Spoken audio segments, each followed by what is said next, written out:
Bonjour à tous et merci de nous rejoindre pour cette édition de la mi-journée. Voici les titres. Des cris de joie et des larmes au lycée Le Comte de Lille ce matin. Les nouveaux bacheliers laissent exploser leur soulagement à la vue de leur nom sur le tableau des résultats du bac. Ici, près de 80% des élèves ont obtenu le précieux sésame. Ambiance avec Charlotte Molina.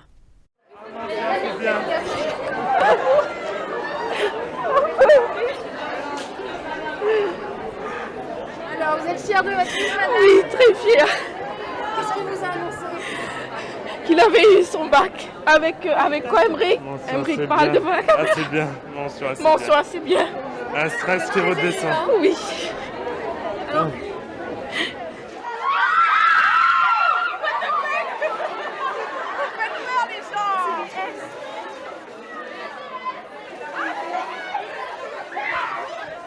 Allô, oui, alors devine. Mention bien. Ouais, je suis trop contente. Grave contente en fait. Vous vous y attendiez pas? Ah, non. Alors, très stressée, je trouvais plus mon nom, j'étais avec une amie et puis elle m'a dit regarde ton nom, j'ai fait oh, qu'est-ce qu'il y a? Et puis je vois très bien, j'ai crié, je crois que je revenais pas, je réalisais même pas, donc là la pression tout retombe, je suis très contente, c'est vraiment la cerise sur le gâteau d'avoir la mention très bien, donc c'est que du bonheur, on est super heureux, mes parents aussi. Avec, c'était marqué, je suis pas sur rattrapage. Comment tu te sens à cet instant? Je suis fébrile. Je suis un peu déçu, mais bon. On va le passer, on va essayer de l'avoir. Moi j'étais partie au talent et j'avais rien appris et du coup j'ai eu la mention donc je suis super contente, je suis choquée parce que j'avais rien appris. Je m'y attendais pas du tout, je pensais que j'allais avoir au moins la mention, mais assez bien, je pensais pas que j'allais atteindre un niveau comme ça. Vous ressentez quoi aujourd'hui? Du soulagement, vraiment du soulagement. Je suis content, j'ai eu avec mention assez bien, je ne pensais pas avoir que la mention. J'ai travaillé toute l'année aussi et là je suis content parce que ça fait une semaine qu'on ne dort pas et je suis tellement content en fait.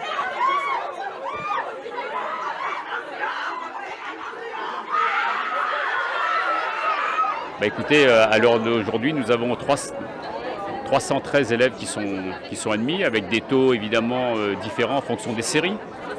89% en L, 86% en ES, 83% en S, mais seulement 67% en STMG. Nous avons 207 mentions, dont 44 mentions très bien. Les cris, les larmes, la joie. C'est toujours particulier, on l'a tous vécu, hein, le jour des résultats du bac, ça reste un jour important dans la vie de chacun. C'est une émotion forte évidemment, c'est le travail de plusieurs années. Et puis surtout, c'est le départ pour d'autres belles réussites dans l'enseignement supérieur, et c'est dans ce cadre-là aussi que nous les préparons. Félicitations aux bacheliers. Jean Grattenon était hier au tribunal de Champfleury après avoir déposé plainte en avril dernier pour insulte à caractère raciste dans l'affaire des paillotes. L'internaute à l'origine du commentaire n'était pas présent à l'audience. Le député aurait souhaité la voir s'excuser publiquement. Il était l'invité de Zinfo. On l'écoute, interrogé par Pierrot Dupuis. Allons-nous laisser des gens agir comme ça derrière leur écran avec un masque sur la tête, profaner comme ça des propos racistes, de haine et dégrader la société rayonnaise. Et cela est lié justement à l'affaire des paillotes.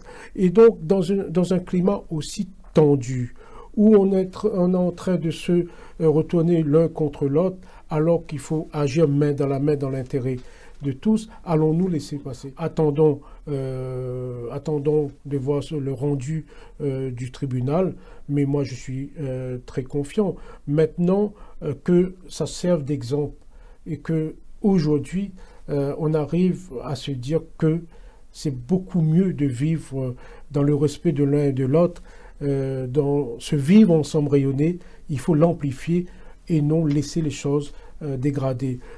Les propos racistes, la haine raciale, l'atteinte à la dignité d'une population ou d'un être, d'un côté comme de l'autre, doit être condamné. Et cette personne qui n'est pas venue au tribunal aujourd'hui, je le regrette, elle aurait dû être présente pour s'excuser publiquement devant la population rayonnaise. Il est toujours bon de s'excuser. Vous auriez été prête, vous, à lui pardonner? Écoutez, pardonner, oui. Excuser, oui. Il n'y a pas de souci à ce niveau-là parce que excuser quelqu'un, pardonner quelqu'un, c'est grandir aussi et faire grandir l'action pour laquelle vous êtes là. Mais pardonner, c'est pas exempter la personne de la condamnation. La condamnation doit être là. Des bons de stérilisation distribués à tous les administrés de la Casse-Sud.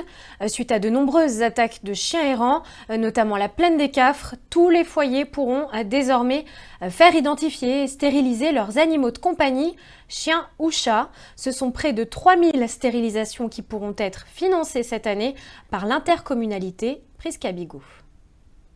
Nous avions atteint un taux d'errance animale, en particulier chez les chiens, qui menaçait la sécurité de la population et aussi qui s'attaquaient aux élevages, qui nous ont amenés à prendre des décisions radicales et à avoir une méthode. La première méthode consistant à identifier les propriétaires concernés et faire en sorte que l'accueil au centre de la SPA permette d'accueillir les animaux errants et ensuite d'appliquer la procédure normale qui revient à la SPA. Deuxièmement, c'est la mise en place et l'extension d'un centre de stérilisation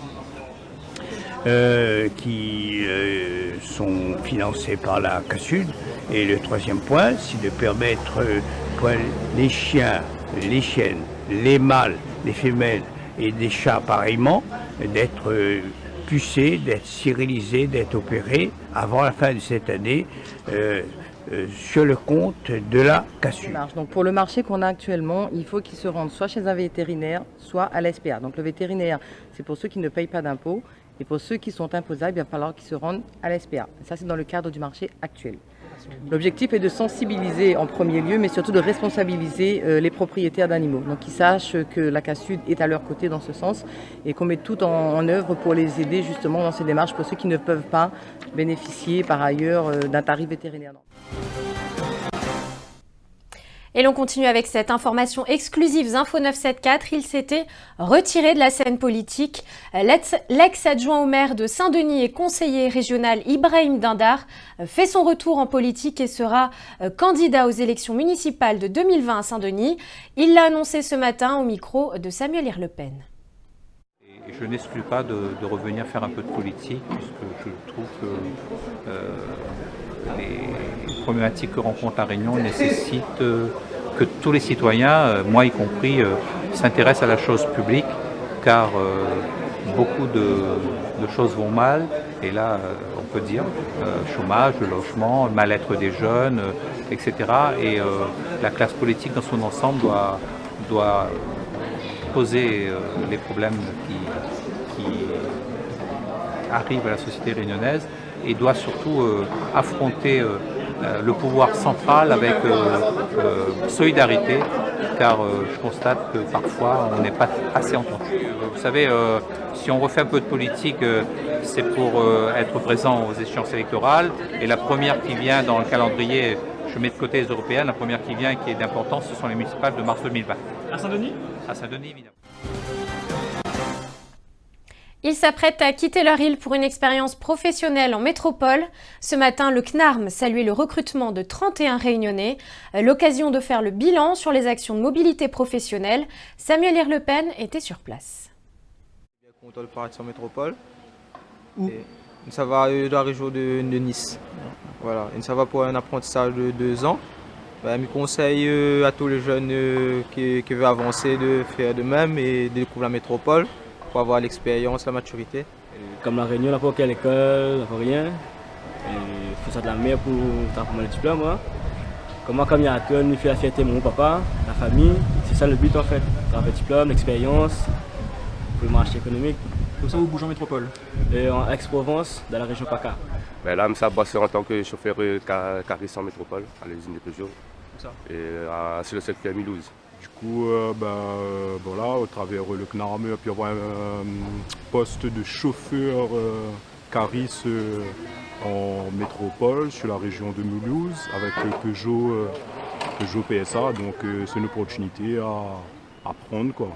Donc ben voilà, on remercie le CNAM et puis on espère que ça va bien se passer là-bas et que l'emploi sera pérenne. D'accord, parce que pour l'instant c'est un CDD, c'est ça? C'est un CDD, ouais, c'est un CDD de 6 mois, renouvelable tous les 6 mois. C'est la fin de cette édition, merci de nous avoir suivis. L'information revient à 18 h avec Charlotte Molina.